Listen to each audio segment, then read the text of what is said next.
Good morning. আজ কোথায় যাচ্ছে জানো? মামার বাড়ি। আমি, বোন, মাসির মেয়ে, মা সবাই মিলে রেডি হয়ে বেরিয়ে পড়লাম মামার বাড়ি যাওয়ার উদ্দেশ্যে। এখন টোটোতে আছি, দেখে নাও রাস্তাটা তোমাদের একটু দেখিয়ে দিই।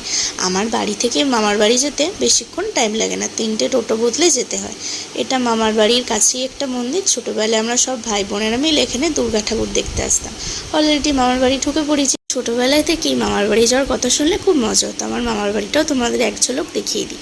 আর এই দেখো, এটা হচ্ছে মিঠি, আমার মামার মেয়ে। দুপুরের লাঞ্চে ভাত, উচ্ছে আলু ভাজা, পটল বেগুনের ঝাল, মাছের মাথা দিয়ে বাঁধাকপির তরকারি, মাছের ঝাল, ডাল, এই দিয়েই লাঞ্চটা করলাম। আর তারপরেই আমি দুপুরে একটু শুয়ে রেস্ট নিয়ে নিচ্ছিলাম। তারপরেই দেখছি ঝমঝমিয়ে বৃষ্টি নামলো দুপুরে।